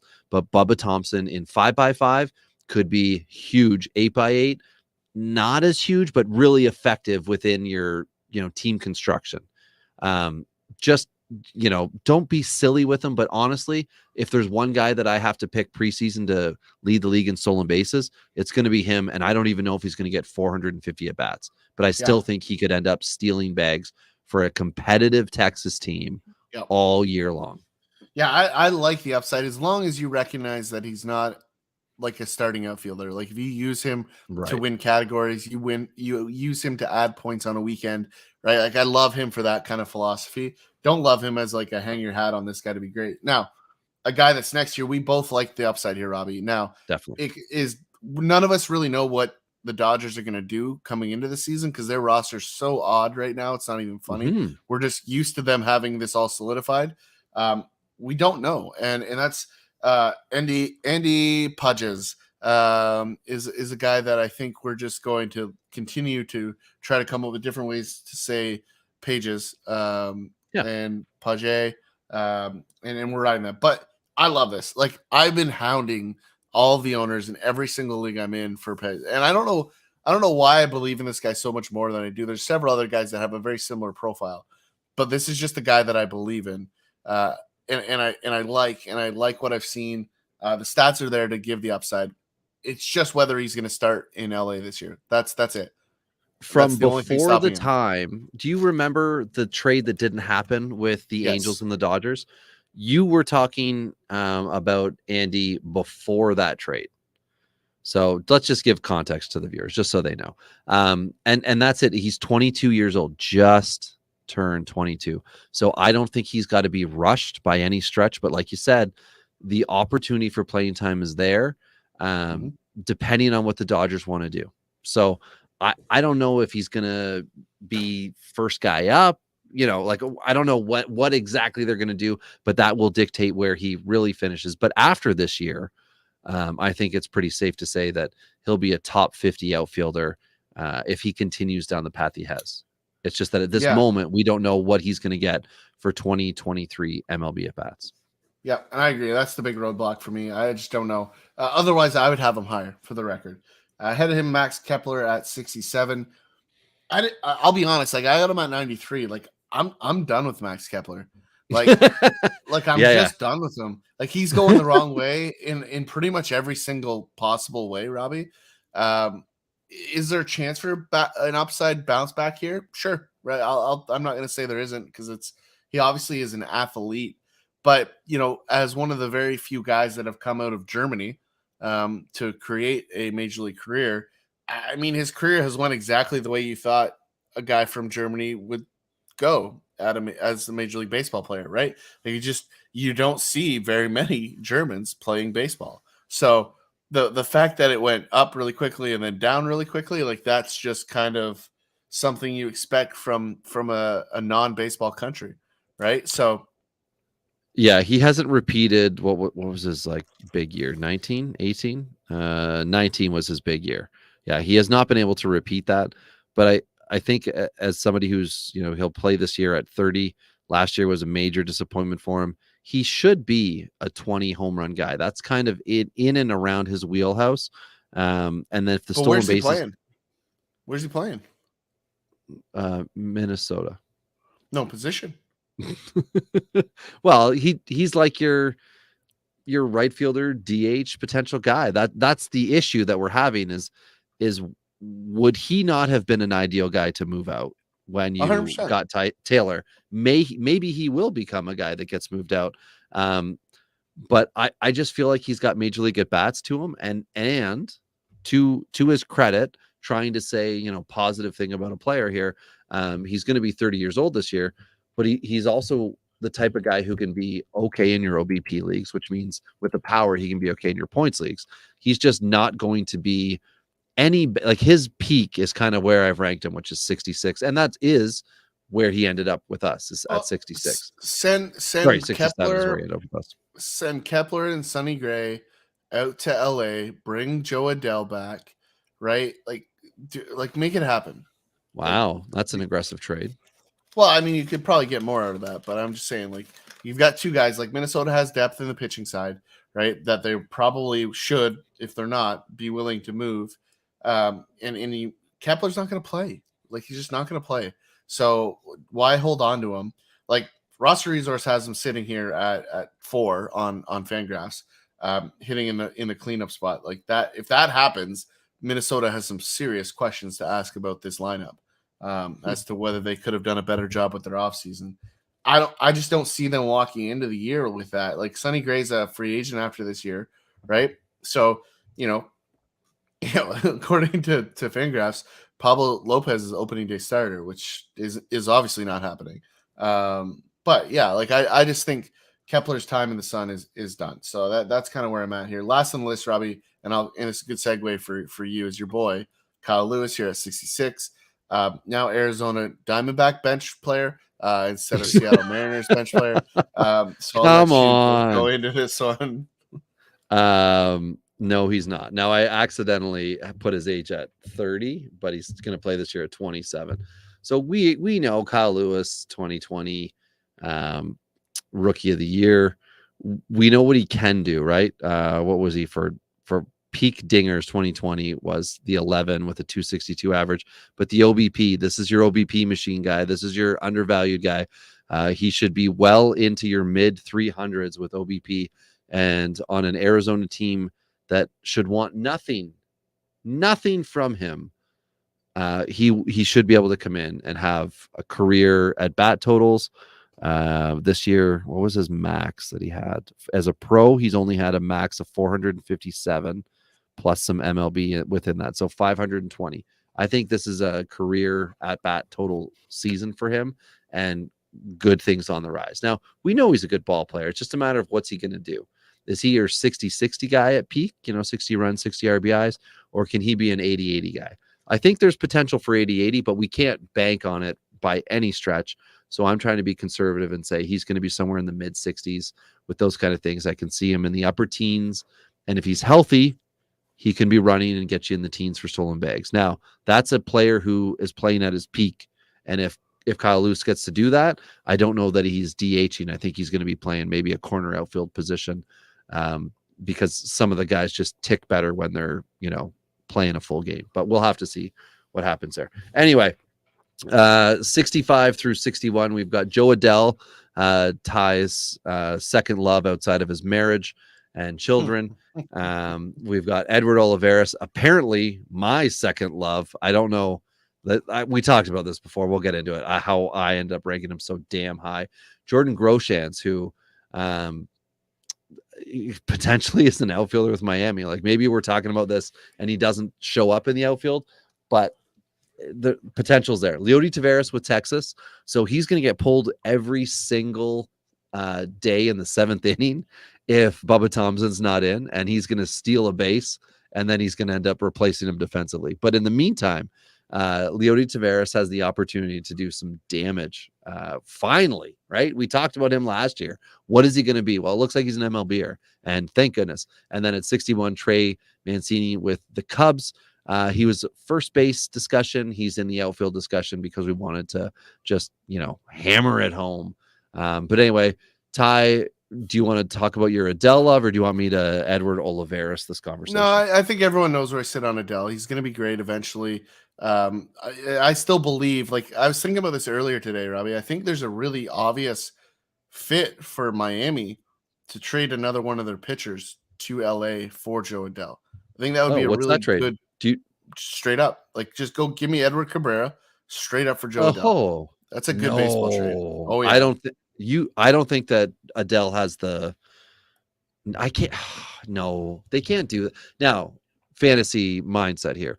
You already have enough prospects in your outfield that if you're Miami, that you need to burn through a few.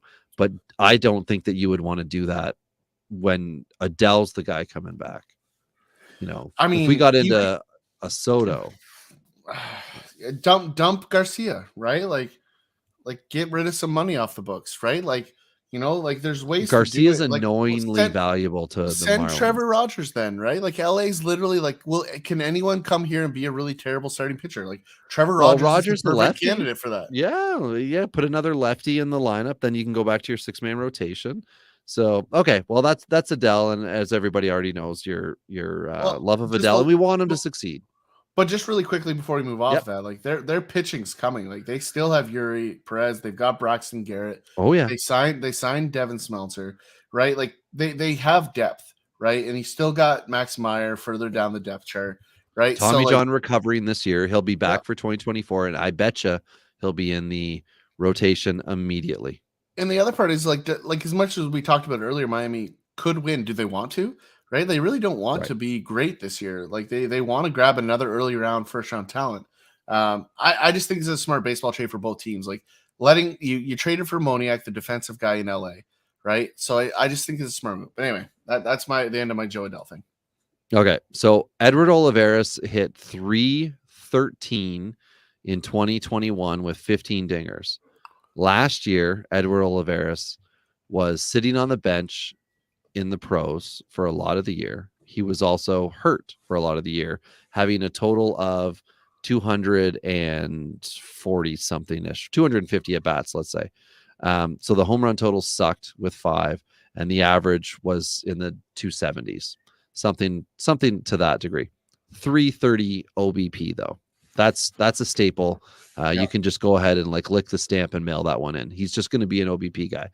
For the first time in his MLB career, he is going to be a starting player. And I believe that at the age of 27, Olivares is going to pay off. Now, we've struggled for a few years with high expectations on Olivares since I think it was the San Diego trade. We now, I think, should be able to reap the rewards if you've been patient. And that's why he is where he is. That's it. That's all I got to say. That's all I got to say about that. That's a second Forrest Gump reference today, which is great. Taylor Ward here at 60. This was a really hard one for me because the upside is so much higher than this rank, right? Like what we saw last year in pockets was electric and was like MVP worthy almost for a good stretch of time.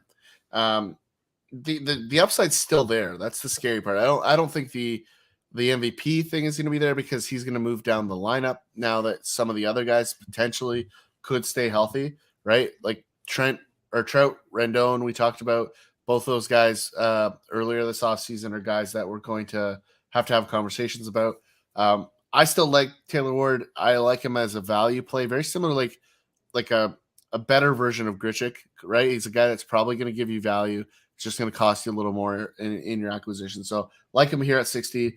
Ahead of him, Mike Yastrzemski is a guy that I've got further back at 75, Rob. And I've seen him being bought and paid for in a lot of leagues this offseason, way higher than this valuation for us, right? Like, yes, I just don't think he's that good. Like, I mean, sure, he's an okay baseball player, right? He's like, certainly being treated like a top 40 outfielder, and he has not done that. Yeah, he was 36 last year, and that was like shockingly high. Yeah, he hit 214 last year. Like, yeah, I mean, it was other cats. Like, sub 700 OPS. Like, I mean, I don't see what other people see. I don't think it's. I'm not interested. Period. I have him back at 75. You're a little higher, which is fine. I think he's better than 214. I'll say that. I just don't know how much better. Mitch Haniger, I would rather have in the same outfield. I'll take the risk. He burnt me last year in a couple like smaller leagues that I'm in.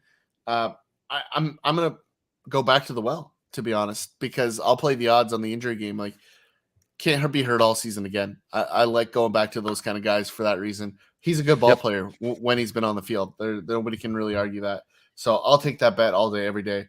Ahead of him is a guy that I think the world of, based on my ranking. You can agree with this, Robbie. I have Oscar Collis being a guy that's an impact bat. And we talked about Yoeski Cespedes earlier in the episode. I think Collis is the reason at the end of the day he's going to be blocked. And I think at the very least, one of those two guys is going to get traded this year for a starting pitcher. I think that's going to be part of the picture for the White Sox. I mean, they've got outfield depth, right? You're not moving Lubob. Eloy's probably going to spend a lot of time playing DH. You've got to find room for Sheets and or Vaughn, and you've got to find room for Collis and Cespedes at some point in that outfield. So I think one of them gets moved naturally. I just think it's probably Collis. But I think Cespedes would be traded if one's going to go, Ty. Like the Cespedes line from last year is things of legends. 314 average, 371 OBP, 23 dingers. This is a guy you want to have in your lineup. And I think you were saying about Cespedes potentially pushing to be an opening day roster guy. I think Collis could be pushing to be an opening day roster guy with Cespedes not having AAA time. I think that could be the ticker. But I think given and part of the reason I believe this is I think just given Chicago's window, they're in the window right now.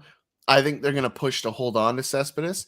And if you're a team, I don't know, let's find an example. If you're Miami, just because we've talked about them a bunch today, and you're going to give up one of your starting pitchers, I don't think they're going to in this scenario. But let's just say you were. Do you want the kid that's at AA? Or do you want the kid that's at the cusp? It doesn't really matter for that team, right? So most of the teams that are going to be sending an elite starting pitching anywhere, right, which is probably what you're talking about if you're including these two guys in a conversation, it doesn't really matter whether they're double or AAA. And the reality is Collis is going to be at AAA this year, so it's kind of either or. It doesn't really matter. So that's kind of the way I see it. But it also depends on the way the front office sees it, which we don't know. So that's ultimately. But either way, these guys are both good. I believe Collis is the better player. That's just my position. And the reason I believe that is he's got pro ball experience, right? Ahead of Cespedes. Cespedes has played through the minors, played in Cuba, right? But Collis went to play in Japan, right? And he had a couple pro seasons at early ages and is also carrying that success through the minors. So that for me is just the piece of this puzzle that's different. And if I'm another team, that's why I want him over Cespedes, because I believe the pro resume is a little bit better. And again, it's risk management. So that's just part of the way I view that one. Head him is a guy that everyone loves to love. And the name allows for it. Lars Nootbaar is a guy that skyrocketed up people's rankings last year. I'm not there yet, Robbie. I'm just not. I want to be. I have him higher than you, which is funny, but I don't have him higher than everybody else. So I love that you're behind me on this one. Because you kind of have the same hesitations. I believe him to be ranked as an outfielder too. That's where I have him, but there's a lot of people believe him to be the best outfielder in St. Louis, and I just don't think that's the case. Yeah, I think there's too many at bats that can be taken away in St. Louis for him to really settle into everyday at bats at this moment. He's good defensively. He's been one of those war guys for everybody out there playing war fantasy. But he hasn't been able to win you a week. He hasn't had the stretch of outstandingness, at least not in my experience as somebody who puts him in several dynasty lineups and drafted him last year or traded for him last year, I should say, to make sure I had that kind of, edge up. There was a dynasty league that I'm in, 30-team league, where he was drafted in a prospect draft. So anybody who wasn't previously rostered was available, rookie eligible guy.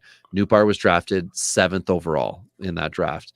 This past offseason, that same league, he was traded for a 4th round pick. So he has immediately lost value in a big dynasty league from one owner who was like, you know what? He wasn't spitting hot fire. I just want him off my roster because we're only allowed to have 26 guys who are not on that first contract, and Nootbaar's not on it. So he was sailed out of that one. It's an interesting thing, right? You had a top 10 pick and you went for someone who was MLB ready, but had a really, congested situation, and you went for it. It happens. it happens. That same draft, Oscar Colas could have been picked.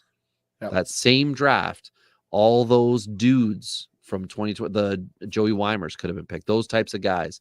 I think that would be Zach Veen territory as well. Yeah. For draft class. No, Veen was earlier. He was 2020.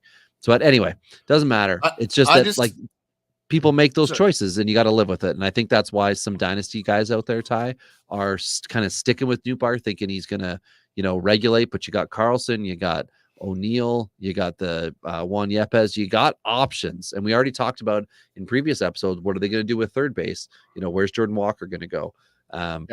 It's going to be tough to get at bats in St. Louis. I just think they're soft in center field, and I think Nootbaar has the potential to take those at bats. To be the guy, right? That's where my rank comes from, is that I think he's the center fielder moving forward. Right. Bader left, Nootbaar went in. Yeah, that's just the way I see it, and it's that simple for me. But I could be wrong. Colas, I just think is the guy that's going to have one of those springs that everybody gets super, super excited about. So spring training stats for days on Oscar Colas. Jumping into our last section, Robbie, I'll take the first one here. Lourdes Gurriel Jr., kind of an empty average last season, right? Like that was really the big knock on him. He got hurt at the end, ended his tenure in Toronto. I like the potential for a better season this year. I don't want to say he's a bounce back, Robbie, because like we've got a long track record now here of no power, right? He's a great contact hitter, right? And he even hit the ball to right field a little bit last year. But there's too much boom or bust here. And very much a streaky guy where he goes on these ridiculous stretches in the last month of the season. A great guy to acquire in a trade to set you up for the playoffs, because generally his August, September is usually fairly good. So I'd be interested to get your take on this one, Robbie. From the moment he was a J, when he signed like a 6-year contract, I was wondering what we were going to get, because he signed as a shortstop and then he came up as a shortstop and he was not good. And then he went back down. It was like, is he just a wash? And all of a sudden he went to the outfield in Buffalo and boom, he's a left fielder. Right. And all of a sudden, hey, he's a major league left fielder and he's got good average. He's got this, he's got that. And I've never really bought in to him being a great guy to have in fantasy. I remember trading him when he was at his prospect peak and thinking, I'm not going to regret that one. Like Kevin Biggio over Gurriel for me at that point in time years ago. And Gurriel has been a lot of empty average, and he's been a lot of wanting a little more than we've ever got from him. And I guess that's at the fault of everybody buying in, but I think he's still got career ahead of him. It's just a matter of what's reasonable to expect after this Arizona stint, which I'm assuming will be a one and done with the Diamondbacks. Yeah, I mean, it's just never been elite power. The OPS is okay at like 797 career, right? Like he has 68 career home runs in like 3 full seasons, basically. So again, not terrible anywhere, but just never elite. And the killer for me is that a lot of the leagues that I play and that I prefer are head to head, and as a result, like I stay clear away from him because he can absolutely murder you in certain weeks. And in the other weeks, he can be your best player. And that makes it really hard to have a good season in a head-to-head format. That's the big red flag for me. Yeah. And collectively last year in 8x8, which is how we do our rankings, he was outside the top 50. So he wasn't what you would determine to be an asset and or league winner last year. Not a liability, but certainly not an asset. So Alek Thomas with Arizona, his teammate, will be looking to come up, steal at bats regularly. Corbin Carroll's another guy who'll do it, but Alek Thomas is ranked for us at 54 to Lourdes's 55. We've got Michael Brantley at 52, and then the second to last guy that we're going to mention is Wiley Vet, Marcell Ozuna. Both Brantley and Ozuna don't really need much mention. You know what they are. You want to see dingers, OBP, OPS out of Ozuna. You want Michael Brantley to not get a strong wind against his body so that he gets hurt, and then you know what you can get out of him. And then Ty, I'm clearing the deck for you. I said it again at number 53. Let's hear your opus on Nolan Jones. Yeah, Nolan Jones. We talked about this previously. Like he's got the Coors effect. We've got the lack of shifting happening I just think this is going to unlock a huge amount of value for a lot of lefties, and Nolan Jones especially. I think this is a guy that had incredible plate discipline for the majority of his minor league career, had a little dip. People gave up on him because some people in Cleveland moved ahead of him in the depth chart really briefly. I think it's a trade that Cleveland is going to regret for a long time. I really firmly believe that. I think it's going to be one of those guys that they're like, yep, we did that wrong. And I think Colorado's sitting there going, yes, we finally won a trade. And What do you mean? Are you saying the Austin Gomber trade was not? I mean, let's I wait think till we get to the think pitching episode. they almost tied. If you remove the $50 million they paid to St. Louis, like they almost maybe made it a trade that like makes sense.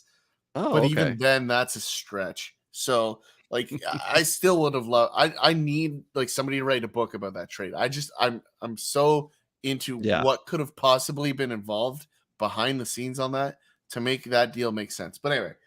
Nolan Jones is going to be a good baseball player, and I like him to be one of the best offseason acquisitions this season.